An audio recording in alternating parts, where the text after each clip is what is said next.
Poland and Ukraine. Set.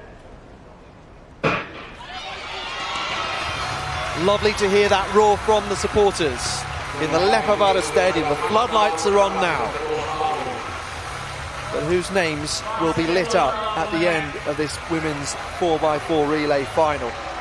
Poland going nicely on this first leg, and Kinga Gatska is very experienced.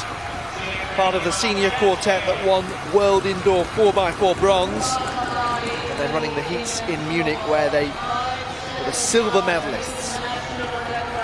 Such great athletes, of course, that she will have been surrounded by to learn from as part of the Polish relay programme.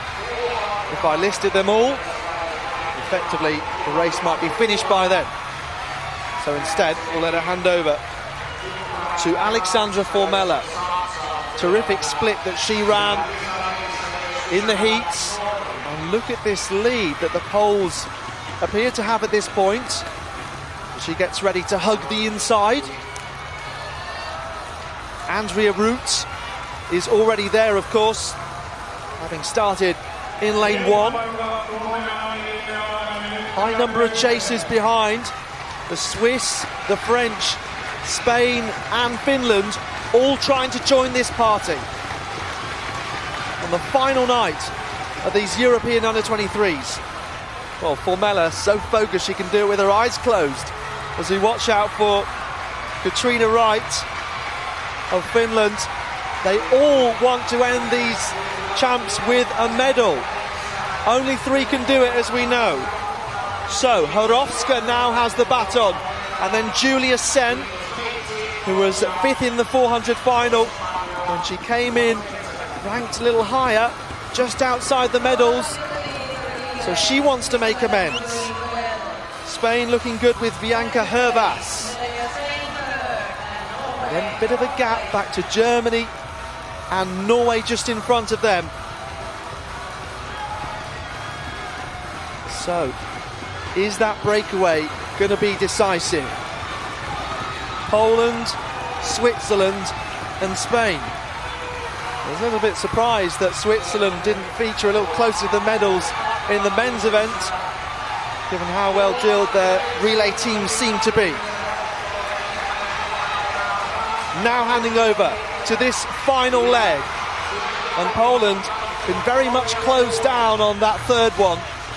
Swiss, the only quartet that can live with this pace now.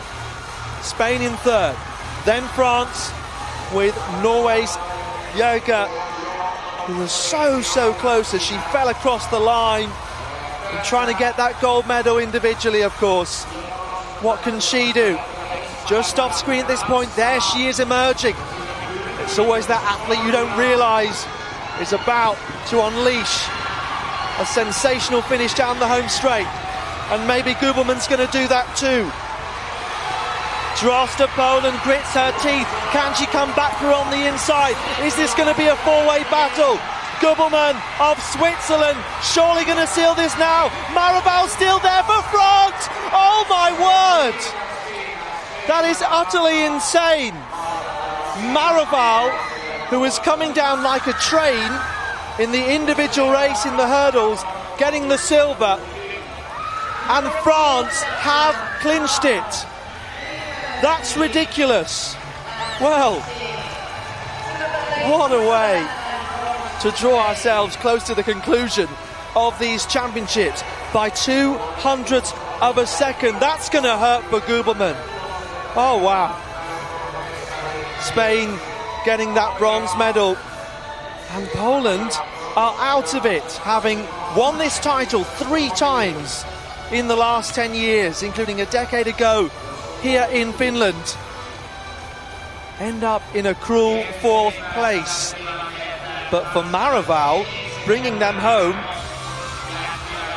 she's the one that ultimately gets revenge, having been just behind Andrea Root in the 400 hurdles final. And of course, she's a heptathlete converted to that event and to one lap. So maybe no surprise that she has plenty of energy. In that last leg, in 4th place, And Louise Maraval brought them home in the gold medal position by just 0.02 of a second. Well, Switzerland, we're seeing, set a national under-23 record. So too the Spanish, as we look at the highlights from that race. This is the first changeover. Fastest woman on this on the first leg was Kinga Gatka. We're seeing a split of 52.17. And this is the last changeover as Yevas hands over to Aviles, and for the French, Toriel Maraval. And poor old Victoria Drozd, you have to feel for her. She just ran totally out of steam. Yeah, I mean, no disrespect to her, but perhaps it's interesting that Kinga Gatka, the most experienced of the Polish quartet with the senior medals, that she wasn't on the final leg to bring them home. And Formella, who was so brilliant in the heat, I think you mentioned at the time that she ran the fastest split of all. But Maraval, this time, is the one producing the heroics. And as a side note, Nikola Horovska, who ran the second fastest third leg time and kept Poland very competitive, handing over in second. She's run 3 rounds of the 200 metres. She's in the long jump final. She's dashed over to do this. She had the long jump qualifying, and now she produced a very, very good second leg.